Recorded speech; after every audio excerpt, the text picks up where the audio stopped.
Beng, dali na. Ano? Gusto ko ramen. Ba't na dali sa baba? May pansit ka dyan. Pansit Canton. Ramen, gusto ko. Ramen mismo. Ramen sa? Anong ramen? Ramen ramen dyan. Ramen. Ramen sa Japan. Ang galing mo. Dali na. Ramen sa Japan. Oo, yung happiness ramen. Yung tinakain na natin doon. Sarap. Dali na. Dali na. Ito yung gusto ko, sister. Wala akong kain. Tingnan sa Japan.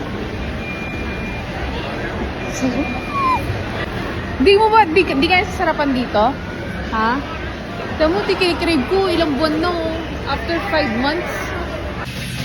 Ba't naman ito na? Nakakatikim pa ito kami.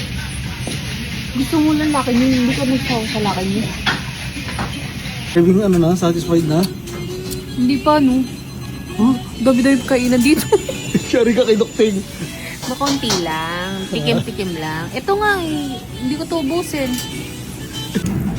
Nakalo ba ramen lang? Di ba sabi ko, ang una kong cravings ay ramen. Pangalawa yung yakiniku. May papangatlo pa dyan. Ha?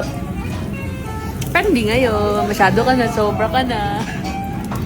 Pero, grabe na-miss ko to. Ha? Na-miss ko sobra to. Pati nga ng ano? Ang saya ng anak mo. Sabi niya, shit, ito pala yung lasa ng sa Japan.